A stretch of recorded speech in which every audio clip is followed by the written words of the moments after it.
말씀을 함께 나누려고 합니다. 사도신경 5번째 시간인데요. 가장 많이 들었던 질문이 이렇게 해주는 거 느낌 이상하네. 가장 많이 들었던 질문이 이거였어요. 사도신경을 이렇게 한 절 한 절 다 할 줄 몰랐어요 라는 말을 참 많이 들었거든요. 네, 사실 저도 매주 고민합니다. 은근슬쩍 다른 걸로 넘어갈까, 담임 목사님이랑 강도사님 설교하고 나면 모른 척 다른 거 할까라는 생각도 참 많이 하는데, 그래도 사도신경을 준비하면서 제가 받는 은혜가 많더라고요. 그래서 제가 너무 부족해서 그 은혜를 온전히 나누지는 못하는 것 같지만, 그래도 이 은혜를 함께 나누고 싶다라는 생각이 계속 들더라고요. 사도신경이 여전히 여러분의 삶에 생소할 수 있고, 또 이 주제가 왜 지금 들어야 되는 건가 라는 생각이 들 수도 있겠지만, 이거 하나만 생각해 줬으면 좋겠어요. 내가 매주 하는 이 고백이 최소한 무엇인지는 알고 고백해야겠다, 그 마음만 가져줬으면 좋겠어요. 몰랐을 때의 고백과 알고 났을 때의 고백은 분명 다르거든요. 아무것도 기억에 남지 않는 것 같아 보이는 그 순간에도 불현듯 성령님께서 이 들었던 고백에 대한 이야기를 생각나게 해 주실 거고, 그 생각나는 순간 여러분의 삶의 고비, 어려움을 또 넘어가게 하는 그런 은혜가 있을 거라고 저는 믿어요. 그래서 사도신경 앞으로 한 8번 남았나? 그 시간 동안에 이걸 통해서 왜 내가 이 고백을 하는지 한 번쯤 생각해 보는 시간이었으면 좋겠습니다. 혹시 여러분 사도신경 외우면서 좀 이렇게 특이점을 생각해 본 적 혹시 있나요? 사도신경에 있는 내용들이 다 좀 특이하긴 하지만 여기에서 우리가 특이하게 생각해야 되는 부분이 많이 있는데, 그 중에 한 가지를 꼽자면 바로 본디오 빌라도라는 사람이에요.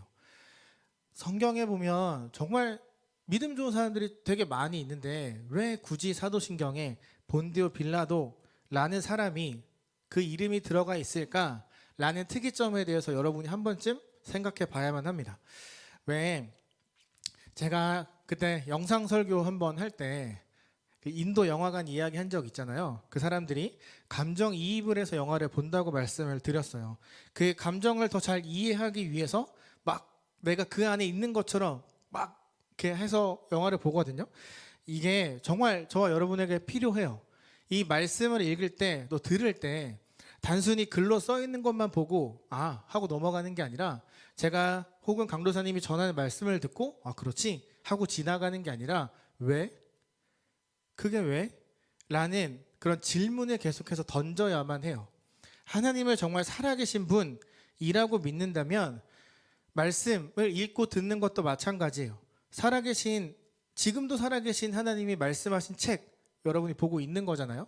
그냥 옛날에 쓰여진 역사책이 아니라 지금도 살아계시는 하나님의 말씀이 기록된 책, 그리고 그것이 단순한 텍스트, 글이 아니라 하나님이 살아계심을 믿는다면 이게 하나님이 나에게 지금도 하시는 말씀이라 라고 생각을 해야만 해요. 그래서 여러분은 말씀을 읽을 때 계속 의구심을 가져야만 해요. 그리고 끊임없이 질문을 던져야만 해요. 이게 왜요? 이게 내 삶이랑 무슨 상관이에요? 그래서 하나님이 나한테 하시는 말씀이 뭔데요? 그래서 이게 어떻게 하라고요? 라는 질문, 그러니까 따지는 게 아니라 계속 묻는 거예요. 하나님한테 의구심을 갖고. 제가 여러분에게 여러분 기도는 뭐라고 생각합니까? 라고 물어보면 아마 10의 9은 기도는 하나님과의 대화라고 말할 거예요. 기도가 하나님과의 대화라는 거는 살아있는 사람과 살아있는 어떤 것과 대화, 이야기를 나누는 거잖아요. 그 상대가 죽어 있거나 혹은 사물이라면 대화, 쌍방간의 그런 소통이 아니라 일방적인 나의 이야기가 되겠죠. 그것처럼 이 말씀도 마찬가지예요. 일방적으로 내가 읽고 끝나는 게 아니라 하나님께서 말씀하시는 걸 내가 읽고 질문을 던지고 기도하면서 서로에 대해서 알아가고, 하나님께서 나에게 주시는 그 메시지가 무엇인가를 끊임없이 이 말씀을 통해서 생각해야만 해요. 저는 이거를 합리적인 의구심이라고 표현하거든요. 말씀을 읽을 때 앞으로 여러분들이 또 사도신경이든 주기도문이든 무엇인가를 외울 때 늘 이런 의구심을 가졌으면 좋겠어요. 이게 내 삶과 도대체 무슨 연관이 있는가? 하나님께서 도대체 이 말씀을 통해 그 옛날 이야기랑 지금 내가 살아가고 있는 현대랑 너무 다른데 도대체 뭘 말하려고 하시는 건가? 라는 그런 의구심을 늘 가졌으면 좋겠어요. 이 합리적인 의구심을 갖는 사람은요, 어떤 일이 일어나냐면 여러분의 중심에서 계속 그게 꿈틀꿈틀 거리는 합리적인 의구심이 있다면 결정적인 순간에 혹은 어떤 순간 선택해야 되는 그 시점에 그 마음속에서 그 의구심이 역동적으로 막 움직이면서 하나님의 뜻을 계속 구하게 될 거예요. 하나님, 내가 여기서 뭘 해야 될까요? 하나님, 내가 여기서 어떤 걸 선택해야 될까요? 그 자리에서 대답하지 않으셔도 여러분은 그렇게 묻고 하나님의 말씀을 떠올리고 그걸 기준으로 선택하고 세상을 살아가게 될 거예요. 사도신경에서 말하는 여러 가지 이야기들 중에 본디오 빌라도에게 고난을 받아 라는 이 부분에 대해서도 우리가 동일하게 의구심을 가져야만 해요. 도대체 왜 이 사람이 적혀 있을까? 일단 이 문장을 살펴보기 전에 본디오 빌라도라는 사람에 대해서 살펴보면요, 이 본디오는 그냥 성이에요. 성, 양씨 같은, 뭐 여러분의 성과 같은 그냥 그 성이라고 생각하면 돼요. 이름이 빌라도고, 이 사람은 예수님께서 오시고 26년부터 36년까지 예루살렘을 다스렸어요. 그러니까 예수님의 26살 때부터 33살 때까지 이 사람과 그 예루살렘에서 마주치고 했다는 거죠. 당시 그 유대를 다스렸던 총독이 가졌던 권한들을 보면 뭐 사형 집행권, 종교, 군사, 사회 모든 것들을 다 흔들 수 있는 최대 권력자였어요. 그의 말 한마디에 그 유대 사회가 휘청거릴 만큼 엄청난 힘이 있었다는 거죠. 그런 힘을 가질 수 있었던 건 로마 황제를 대신해서 그곳에 있었기 때문에. 그런데 빌라도는 평소에 예루살렘에 있지는 않았어요. 좀 떨어진 가이사랴에서 군대들 안에서 이제 보호를 받고 있었는데, 뭐 유월절이나 혹은 예루살렘에 있는 특별한 절기, 사람들이 모이기 시작할 때 그때 이제 가이사랴에서 예루살렘으로 와 있었어요. 그 이유는 짧은 시간에 수많은 사람들이 모이면 로마에 대한 반감 때문에 폭동을 일으킬 수도 있고 혹은 불온한 움직임들이 나타날 수 있기 때문에 빌라도가 여기 와서 사람들을 보면서 내가 건재하다, 내가 너희를 지켜보고 있다, 그런 것들을 보이기 위해서 이제 그런 특별한 때 이제 예루살렘에 와 있었어요. 빌라도가 유대 총독으로 있었다는 게 로마 역사에 기록이 되어 있는데 그에 대한 기록이 그렇게 많지는 않아요. 그러니까 총독으로 있으면서 어떤 특별한 업적을 남겼다더라라는 그런 기록이 별로 없어요. 그런 걸로 봐선 뭐 유대 총독 높은 자리에 있긴 했지만 그닥 뭐 이렇게 뛰어난 사람은 아니었던 것 같아요. 하지만 분명한 건 진짜 그 살아있는 역사 속에 존재했다는 거죠. 세상 역사책에 이 빌라도라는 사람의 흔적이 남겨져 있어요. 유대 총독이지만 최대 권력을 갖고 있었지만 그렇게 유명하지 않던 본디오 빌라도가 한순간에 핵 인사가 됐던 그런 사건이 있었어요. 그 사건이 바로 오늘 우리가 살펴볼 예수 그리스도의 십자가 사건이에요. 얼마나 핵 인사가 됐냐면 2000년이 지난 지금도 우리가 본디오 빌라도가 누군지 알고 매주 그 사람의 이름을 외우고 있잖아요. 그 사람에 대한 뭘 했는지는 정확하게 알지 못해도 그 사람을 우리가 매주 고백할 수 있도록 만들어준 그 큰 사건, 십자가 사건이 있었어요. 하지만 여러분 성경책 잘 보면 그의 이런 유명세가 무색하리만큼 빌라도에 의해서 빌라도의 주도하에 예수님이 고난을 받은 적은 없어요. 빌라도가 잡아와 라고 한 적도 없고 빌라도가 얘 죄인이야 라고 말한 적도 딱히 없어요. 그런데 왜 사도신경은 이 본디오 빌라도에게 고난을 받았다라고 이야기할까요? 여러분 성경을 집에 가서 잘 보면 빌라도가 예수님을 신문하고 나서 이런 이야기를 해요. 이 사람 죄가 없다. 그랬더니 유대 종교 지도자들과 사람들이 죄인이라고 막 소리를 질렀어요. 그러니까 빌라도가 그 앞에서 손을 씻으면서 탁탁 털면서 나는 이 사람과 무관하니 너희가 다 받아라. 너희가 그 책임을 다 받아라 라고 말할 정도로, 그리고 본디오 빌라도 그 아내가 와서 이 사람은 죄가 없는 사람이에요 라고 말까지 했어요. 그런데 그 사도신경에 보면 본디오 빌라도에게 고난을 받아 라고 기록이 되어 있어요. 마치 빌라도의 주도하에 예수님이 십자가형을 당했던 것처럼 기록이 되어 있죠. 왜 이렇게 표현이 되어 있을까요? 성경과 다른 사실이 왜 사도신경에 기록이 되어 있고 우리는 그걸 매주 외우고 있을까요? 그 이유를 알고 나면 조금 허무하거든요. 이게 라틴어에서 번역되어 오면서 그 앞에 무엇인가가 빠졌어요. 그 영어나 라틴어를 보면 그 앞에 누구누구 아래에 누구누구 통치하에라는 그 단어가 하나 있거든요. 그러니까 정확하게 번역을 하자면 본디오 빌라도의 통치하에 예수님이 고난을 받으셨다라는 의미인데, 이게 번역이 되면서 통치하에가 사라진 거예요. 그러니까 우리는 어떻게 보면 성경과 조금 다른 내용의 그 고백을 매주 하고 있었던 거죠. 이 문장의 번역의 오류를 잘 잡고 다시 해석해 보면 본디오 빌라도라는 사람의 통치 아래 예수님의 고난과 십자가 사건이 있었다라고 번역을 하면 이건 의미가 완전히 달라져요. 이 예수님의 그 고난, 십자가 사건, 부활이 거짓말, 누군가 지어낸 이야기가 아니라 실제 역사 속에서 있었던 일이라는 것이 번역의 오류를 잡고 나면 명확해집니다. 그 예수님께서 오셔서 십자가에 달리셨다는 것, 그러니까 구체적인 시간과 장소에서 일어난 틀림없는 사실이라는 것이 번역의 오류를 딱 잡고 나면 더 우리가 명확하게 이해할 수 있게 되는 거죠.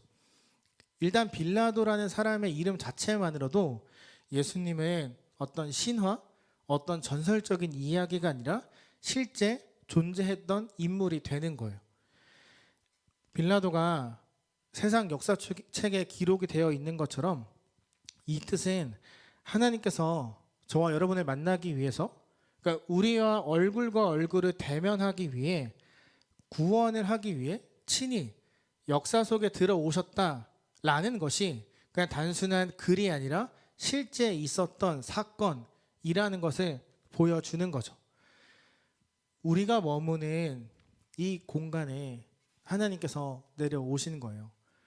우리가 하나님을 잊고 살아가고 자꾸 죄를 짓고 하니까 우리를 하나님의 수준까지, 다시 말해서 하나님의 자녀로 다시 올려주기 위해서 친히 낮은 자의 자리로 오시는 거죠.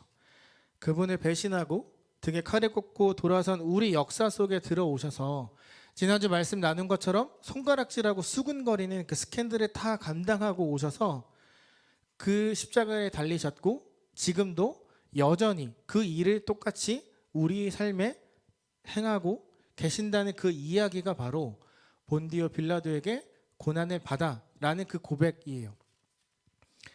본디오 빌라도는 우리 모두가 세상 속에 그 역사 속에 살아가는 존재라는 걸 우리에게 정확하게 알려주는 것과 동시에 우리가 하나님이 써내려가고 있는 역사 속에 살아가고 있는 인물이라는 것도 우리에게 알려주고 있어요.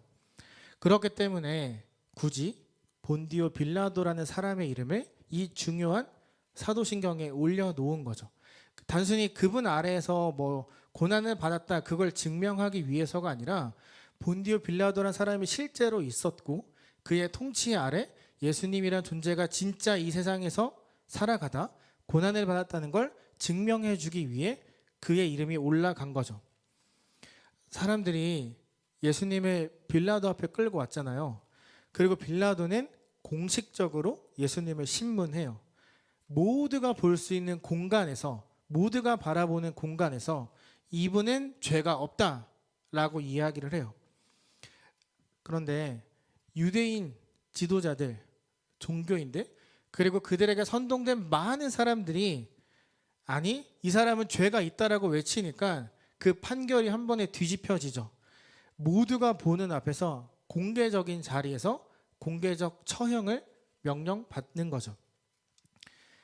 빌라도의 이 사형 선고는요, 진짜 정말 중요한 선고입니다. 죄가 없었던 분, 누가 봐도 객관적으로 죄가 없던 분이 유죄가 되었다는 것, 죄가 없던 분이 죄 있는 사람이 되었다는 것을 모두가 보는 앞에서 공개적으로 선포하게 된 사건이거든요. 그리고 정말 예수님께서 죄가 없던 예수님이 나와 여러분의 죄를 짊어지는 그 유죄 판결을 모두가 보는 앞에서 살아있는 역사 속에서 판정받았다는 것을 말해주는 선고예요. 그러니까 그분은 자신이 소유한 이 세상에서 거부당하신 거예요. 자신이 정말 보기에 너무 좋다고 말했던 그 사랑스러운 피조물에게 버림을 받은 거예요. 이 사람은 죄가 없다라고 했던 모든 사람 앞에서 그분의 피조물이 그분을 향해 아니 너는 죄인이야 라고 외쳤다는 거죠. 모두가 보는 앞에서 너 나의 구세주가 아니야. 당신은 나의 아버지가 아니야. 당신은 나의 구세주가 아니야 라고 나는 너가 너무 싫어 라고 외친 거죠. 빌라도의 사형 선고, 무죄를 유죄로 확증한 그의 말은요, 단순히 폭동이 일어날 것을 두려워해서 했던 말은 아니에요. 예수를 못 박으라 라는 그의 말은 단순한 한 사람의 명령이 아니라 세상에서 인정받지 못한 구세주, 그리고 그 주인의 고난과 죽음에 대한 세상 모든 사람들의 고백이었어요. 빌라도의 입을 빌려서 책임지지 않으려고 사람들이 뒤에 빠져 있었을 뿐 빌라도를 통해 그들이 하고 싶었던 말을 한 거예요. 모든 세상 사람들의 고백이에요. 예수를 못 박아라. 당신은 필요 없습니다.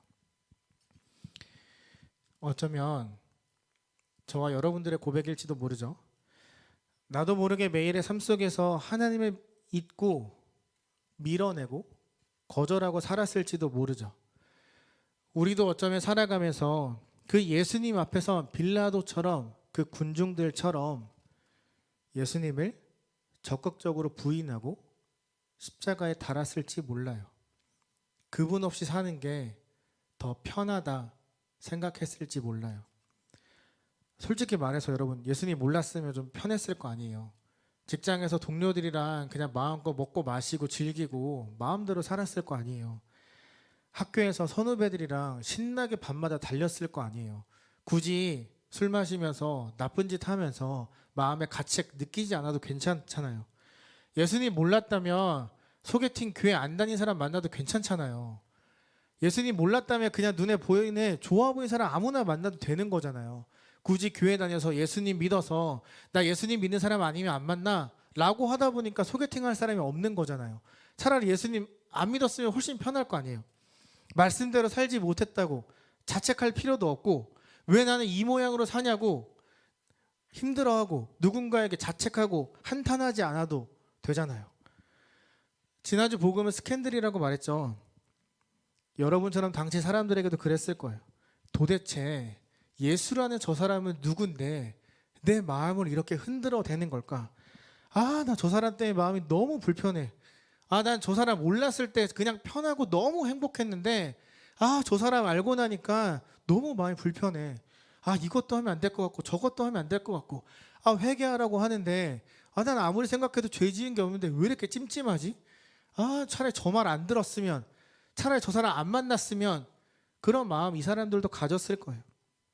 그렇게 불편한 마음들을 갖고 살아가던 그들이 또 누군가에게 아, 나 저 사람 싫어 라고 참아 뱉지 못하던 사람들이 막 모여들기 시작하니까 군중 속에서 군중 심리에 의해서 막 참다가 참고 참다 한마디가 터져 나온 거예요. 내가 차라리 저 사람 몰랐으면 내가 편했을 거야. 그 모든 말들이 압축된 한마디, 예수를 못 박으라. 차라리 그분이 없는 게 낫다고 생각한 거죠. 그분만 내 삶에 사라지면 다시 내 마음대로 편안하게 살아갈 수 있겠다. 그 마음의 표현이 빌라도라는 사람의 그 한 사람의 입을 통해서 나온 거죠. 누가복음 15장 11절에서 16절에 우리가 너무나 잘 아는 탕자에 대한 이야기가 있어요. 탕자가 아버지에게 가서 당신 나에게 줄 재산 먼저 달라고 요구하잖아요. 이건 아버지가 죽기 전에 유산 분배해달라는 건 빌라도가 내렸던 사형 선고와 똑같은 거예요. 난 당신 필요 없어요. 내 인생에 아버지, 당신은 쓸모없는 존재예요. 나 당신한테 당신 아들로 살고 싶지 않아요. 나 더 이상 누구의 아들로 불리고 싶지 않아요. 난 나이고 싶어요. 나에게 당신은 필요 없어요. 제발 좀 사라지세요. 내가 돈 주면 나갈 테니까 이제 나랑 인연을 끊죠. 라고 하는 그 고백이 탕자의 고백이에요. 탕자의 이 말은 아버지를 그 마을에서 완전 생매장 시키는 거예요. 그 아버지라는 한 사람의 인격을 완전히 소멸시켜버리는 그 말과 같아요. 우리 주 예수 그리스도가 본디오 빌라도, 즉 세상을 대표했던, 세상에게 고난을 당하고 십자가에 못 박혀 죽었어요. 그건 탕자가 아버지에게 가서 아버지의 인격을 완전히 소멸시켰던 것처럼 세상은 빌라도를 이용해서 예수님을 지워버리려고 한 거예요. 세상은 적극적으로 예수님을 부인했고 창조주를 매장시켰고 세상의 주인을 십자가에 달았어요. 그리고 나서 그들이 한 행동, 환호했어요. 모두가 행복해했어요. 왜냐하면 더 이상 내 마음에 불편함을 주는 존재가 내 눈앞에서 사라졌거든요. 그들이 너무 행복해했어요. 저와 여러분이 믿고 있는 예수님이요, 이렇게 세상이 버린 존재예요. 이 세상은 그때도 지금도 여전히 예수님을 밀어내고 그분을 찍어내고 그분의 사정없이 짓밟고 있어요. 세상의 기준에서 예수님은 십자가에 달려 죽은 죄인이죠. 최악의 죄인. 그 이상 그 이하도 아닌 그 죄인을, 십자가에 달린 그분을 저와 여러분이 믿고 있다고 고백하는 거예요. 오늘 우리가 읽은 본문 함께 다시 볼까요? 바울은 고린도전서 1장 22, 23, 24절을 통해 사람들에게 이렇게 말을 하고 있어요. 우리는 십자가에 못 박힌 그리스도를 전한다. 유대인 너희들에게 거리끼는 그 그리스도를 전한다. 그 거리끼는 그리스도는 십자가에 달린, 너희가 나무에 매달려 죽었으면 저주받았다라고 말하는 그 분을 우리는 전한다. 이방인들아, 너희가 봤을 때 최악의 죄인이었던 그 그리스도를 내가 전하고 있다. 십자가에 달려 죄악, 죄인, 그 이상 그 이하도 아닌 최악의 사람을 나는 믿고 전하고 있다라고 바울은 이야기해요. 바울이, 그리고 우리가 믿고 전하는 예수님은요, 세상이 봤을 때 진짜 황당한 일인 거예요. 아니, 신이 인간이 된 것도 말이 안 되는데 우리가 그 죄인을 믿고 있는 거예요. 그냥 십자가에 달려서 저주를 받아서 죽은 그 사람을 우리는 믿는다라고 고백을 하는 거죠. 세상에 봤을 때 진짜 황당하게 짝이 없고 조롱받기 딱이고 아주 그냥 씹어대기 너무너무 좋은, 말도 안 되는 그 이야기, 세상과 완전 개무시하고 있는 그 이야기를 저와 여러분은 믿고 있고 매주 고백하고 있다는 거죠. 우리 24절을 함께 볼까요? 24절에 함께 읽었으면 좋겠습니다. 함께 읽을게요. 시작.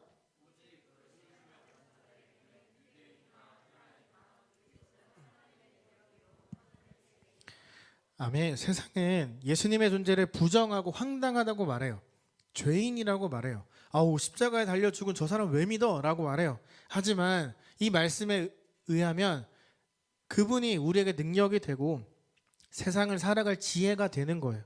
저 여러분에게는 예수님은 최악의 죄인도 아니고 황당한 사건의 주인공도 아니고 그냥 정치 싸움에서 밀려 죽은 정치범도 아니에요.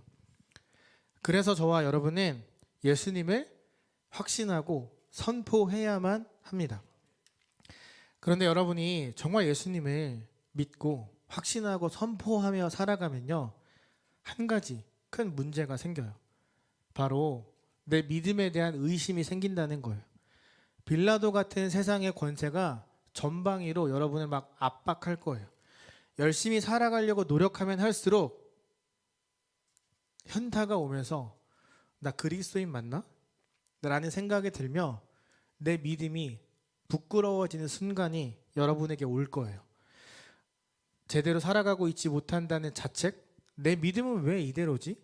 난 왜 이것밖에 안 되지? 난 순장인데, 난 임원인데, 난 팀장인데, 난 찬양팀인데, 난 적어도 교회를 몇 년이나 다녔는데 왜 난 이 모양이지? 여러분이 하나님께 집중하지 못하고 여러분의 그 믿음에 집중하도록 만드는 큰 문제가 생길 거예요. 혹시 여러분에게 이런 고민이 있다면, 내가 하루를 너무 쓸데없이 보내는 것 같아서 내 믿음이 정말 보잘것없다라고 느껴지고 있다면 여러분 잘하고 있는 거예요. 잘 살아내고 있는 거예요. 예수님을 삶으로 확신하고 선포하며 살아가고 있다는 증거예요. 그냥 여러분의 마음을 편안하게 해주려고 위로하려고 하는 이야기가 아니라요. 참 신앙의 길은 십자가를 지는 거거든요. 참 신앙의 길은 고난의 십자가를 지는 거예요. 고난의 길을, 고난의 십자가를 진다는 건 당연히 여러분의 믿음이 흔들린다는 거예요. 왜냐하면 고난은 할 수 없는 와중에도 하나님 앞에 순종하다 얻는 결과이거든요. 세상이 저와 여러분에게 제시하는 그 원리가 하나님 나라의 원리랑 근본적으로 완전히 다르잖아요. 하나님 나라의 원리를 따라 살려고 하면 할수록 세상과 계속 충돌하게 되는 거죠. 그래서 여러분의 믿음이 흔들리는 거예요. 그래서 내 믿음이 형편없어 보인다라고 생각하는 거예요. 세상은 우리에게 늘 이렇게 말하죠. 경쟁해야 된다고. 누군가보다 잘 나가야 되고 누군가보다 성적도 잘 맞아야 되고 옆에 있는 사람을 내 사랑하는 누군가로 보기보다 잠재적인 경쟁자로 계속 세상이 만들어 가잖아요. 그래서 내가 지금 잠깐 일을 쉬거나 혹은 공부하거나 내가 좀 부족하다 느껴지면 끊임없이 누군가와 비교하는 거예요. 내 나이 때 이 친구는 이거 하고 있는데 나는 뭐 하지? 뭐 하고 있는 거지? 이렇게 스스로에 대해서 자신 없도록 자존감을 자꾸 깎아내리도록 만드는 거죠. 그게 세상이 말하는, 우리에게 이야기하는, 굳이 드러내지 않지만 세상이 추구하는 가치예요. 누군가와 나를 끊임없이 비교하면서 나라는 존재를 보잘것없게 만드는 것. 하지만 하나님 나라는 다르죠. 옆에 있는 사람이 경쟁자가 아니죠. 모두가 함께 하나님의 자녀이고 우리 모두 다 한 가족이라고 말하죠. 누가 가족을 경쟁자로 여기고 밟고 일어나겠어요? 누가 가족을 경쟁자로 여기고 미워하겠어요? 세상은 우리 눈에 도끼를 채우지만 하나님의 나라는 그 도끼를 빼고 사랑의 눈으로 바라보는 걸 가르쳐요. 제가 군대에 계서 미안한데 군대에 있었을 때 진짜 많이 맞았어요. 왜 맞았냐면 눈에 도끼가 없대요. 네, 그 공수부대 특전사는 눈으로 사람을 죽일 수 있어야 되는데 저는 눈이 힘이 하나도 없대요. 진짜 많이 맞았어요. 눈에 도끼를 불어 넣으라고. 근데 안 되더라고요. 제 눈으로는 누군가를 죽일 수 없더라고요. 세상은 우리에게 눈에 보이는 도끼가 아니라 마음속에 미움을 계속해서 집어넣는 거예요. 그런데 하나님 나라에 살면 살수록 그 마음속에 있는 미움이 자꾸 빠져나오는 거죠. 사랑이 자꾸 들어가는 거죠. 빌라도 같은 세상은요, 그게 너무 싫은 거예요. 우리 눈에 도끼가 빠져나가는 게, 우리 마음에서 그 미움이라는 보이지 않는 그 감정이 빠져나가는 게, 그래서 하나님의 형상이 회복되는 게 너무너무 싫은 거예요. 그래서 계속 여러분에게 속삭이는 거예요. 너의 믿음은 형편없어. 야, 너 그렇게 살아서 되겠냐? 라고 계속 이야기하는 거예요. 그래서 우리 믿음이 흔들리는 거예요. 사랑하는 여러분, 고난은요, 하나님이 저와 여러분을 사랑하고 있다는 걸 보여주는 것이기도 해요. 하나님을 적당히 믿는 사람에게는요, 미안하지만 고난이 없어요. 다른 생각 안 해요. 그냥 내 마음대로 하고 사는데 뭐가 힘들겠어요. 물론 조금 양심이 찔리기도 하고 누군가가 이렇게 뭐라고 할 수 있으니까 눈치는 보겠지만 진짜 그리스도 때문에 겪는 그 고난이 적당히 믿는 사람에겐 없어요. 고난을 고난으로 여기지 못하거든요. 혹시 여러분의 삶이 너무 힘들고 그리스도 때문에 말씀대로 살지 못하는 모습 때문에 직장에서 학교에서 교회 다니는 사람으로 다 알고 있는데 내가 그리스도인답게 살아가지 못하고 있는다라는 생각이 든다면 잘 살고 있는 거예요. 잘 살고 있다는 증거예요. 고난은 하나님 말씀에 순종하려는 사람들에게 찾아오는 것이기 때문이에요. 하나님 말씀대로 살아가지 못하는 거 당연하죠. 우리가 어떻게 하나님 말씀대로 24시간 내내 살아가겠어요. 절대 쉬운 일 아니에요.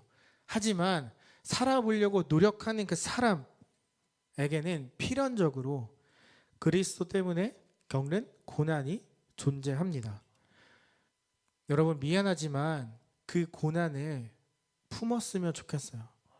나의 마음을 온통 헤집는 그 무엇인가 때문에 그만 힘들어하고 그냥 있는 그대로 한번 받아들이는 훈련을 해보았으면 좋겠어요. 고난 받아들이는 거 진짜 힘들어요. 그래서 고난은 인내가 필요해요.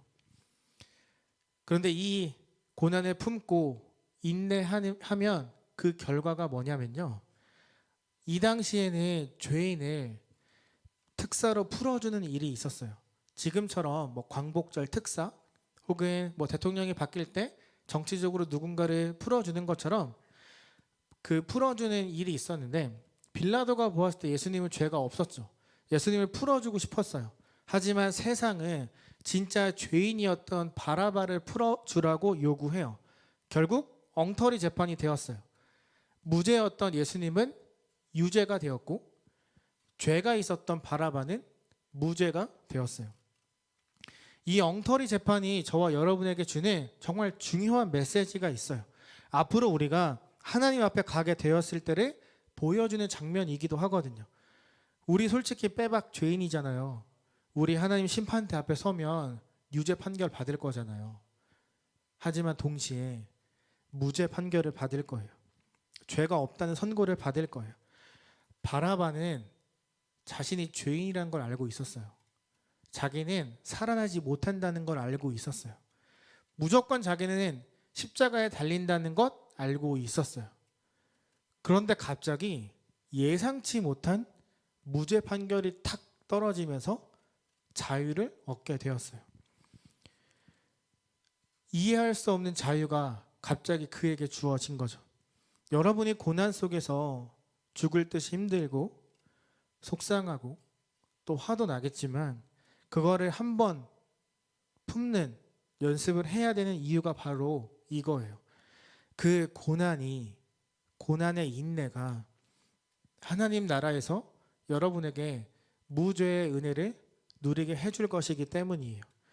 이 세상 나라를 사는 동안에 하나님과 순종함으로 말씀대로 살아가려다 얻는 그 고난의 삶을 여러분이 품으려고 노력하면요. 고난을 마주하고 외면하고 피하고 도망가는 게 아니라 한번 받아보려고 품으려고 하는 그 행위 자체가 여러분에게 큰 영광으로 돌아오게 될 거예요. 누가 바라바가 풀릴 줄 알았겠어요. 당연히 십자가에 달릴 거라고 모두가 생각했던 그 바라바가 갑자기 무죄 판결을 받을 거라 누가 생각했어요. 풀려날 이유가 하나도 없는 그가 무죄 판결을 받았던 것처럼 저와 여러분이 겪는 그 순종의 인내의 대가, 그걸 통해 우리는 하나님 나라에서 분명한 무죄 선고를 받게 될 거예요. 혹시 나는 별로 순종하지도 않는데 왜 고난이 있지? 라는 생각을 하고 있다면 감사하게 생각하세요. 하나님이 포기하지 않는다는 증거예요. 고난을 통해 합당한 사람으로 만들어가기 위한, 하나님의 자녀가 되도록 만들기 위한 하나님의 사랑이구나 라고 생각하면서 감사하세요. 예수님께서 이 땅에 오셔서 불필요한 고난과 십자가형을 당한 이유는요, 우리에게 이 메시지를 전하기 위해서였어요. 여러분 집에 가서 읽어봐요. 이사야 52장 13절부터 53장 12절까지 여기 보면 이해할 수 없는 한 종에 대한 이야기가 나와요. 일단 이 종은 아무런 죄가 없다고 이야기를 해요. 그런데 자신을 계속해서 밀어내는 사람들에게 자꾸 머리를 들이밀고 우리 속으로 들어오려고 해요. 죄가 없어요. 근데 죄인들의 틈에 굳이 들어오려고 해요. 그리고 들어와서 죄인들에게 얻어맞아요. 고난을 당해요. 그리고 죽어요. 그분이 당한 그 고난이, 이해할 수 없는 그 고난이 저와 여러분을 치유하고 회복하고 구원에 이르게 했어요. 당시에 봤을 땐 그냥 개죽음 같아 보였거든요. 갑자기 띵 나타나가지고 회개하라 외치고 막 뭔가 이적을 보이고 나는 하나님의 아들이다 막 이야기하니까 좀 미쳤나 봐 막 이런 얘기 듣고, 당시 죽었을 때 그냥 개죽음처럼 보였던 그분의 죽음이 죽고 나니까 그런 죽음이 아니라 정말 나를 살리기 위한 하나님의 결단이었구나, 그거를 알게 된 것처럼 여러분이 겪는 그 모든 고난의 끝에는 다 하나님이 주시는 분명한 위로와 대가가 있을 거예요. 여러분 혹시 아사셀 염소라는 말 들어보았나요? 레위기 16장 10절이 있는데 제가 읽어드릴게요. 아사셀을 위하여 제비 뽑은 염소는 산채로 여호와 앞에 두었다가 그것으로 속죄하고 아사셀을 위하여 광야로 보내지니라. 이스라엘은 7월 10일이 되면 대속죄일을 가져서 모든 이스라엘 사람들이 하나님 앞에 죄를 용서받는 그런 날을 지키거든요. 그때 염소 2마리를 데려와요. 그 중에 한 마리, 제비를 뽑아서 한 마리는 살려두고 한 마리는 죽여서 모두의 죄를 하나님 앞에 올려드리는 그런 제사를 드려요. 그리고 나면 이 염소를 광야로 풀어줘요. 그 염소를 아사셀 염소라고 이야기하거든요. 일단 제사를 통해서 이스라엘의 모든 죄가 다 회복되고 사라졌어요. 거기에 상징적으로 백성들의 죄를 다 떠넘긴 이 염소를 광야로 보내므로 더 이상 이스라엘에게 죄가 남아있지 않다라는 의식을 치렀어요.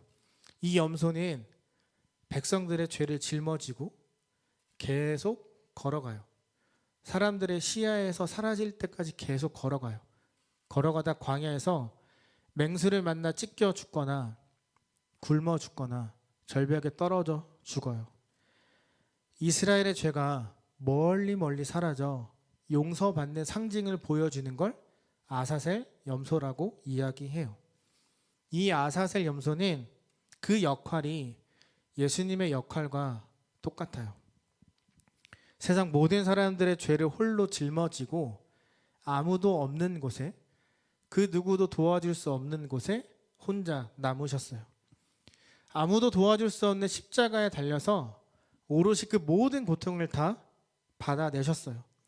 맹수에 찢기거나 절벽에 떨어져 죽었던 아사셀 염소처럼 예수님도 완전히 찢겨졌어요. 자신이 만든 무엇보다 사랑하는 인간들에게 찢기고 죽었어요. 그리고 우리에게 생명을 주셨어요. 사랑하는 여러분, 참 신앙의 길은 고난의 십자가를 지는 거예요. 예수님이 이 땅에 오셔서 살았던 그 목표, 소명은 딱 하나였어요. 고난의 길을 걷는 것. 그걸 통해 우리에게 무죄 판결을 주기 위해서. 저와 여러분은 앞으로도 끊임없이 빌라도와 같은 세상에게 무시당하고 압박받을 거예요. 여러분의 마음은 계속해서 흔들릴 거예요.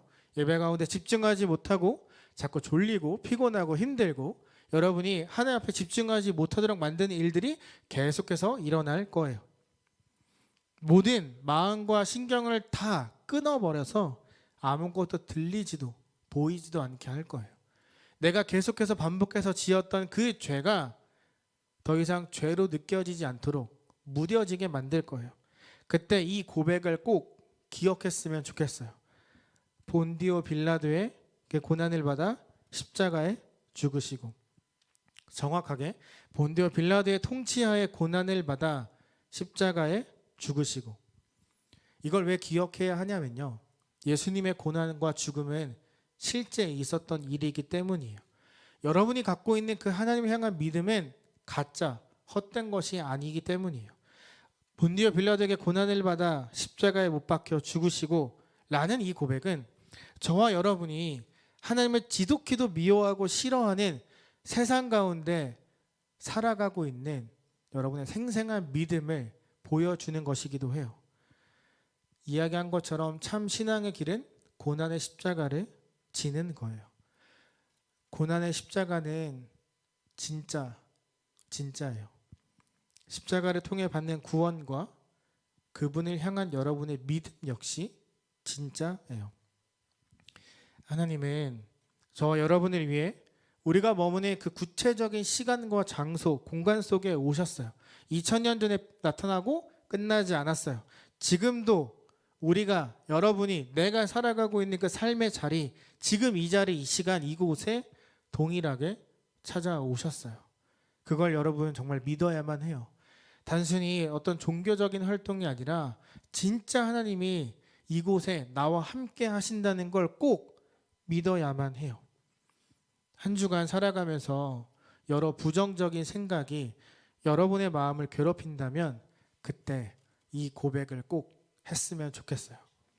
본디오 빌라도에게 고난을 받아 십자가에 못 박혀 죽으시고 여러분의 살아있는 믿음을 고백하는 그 한 문장.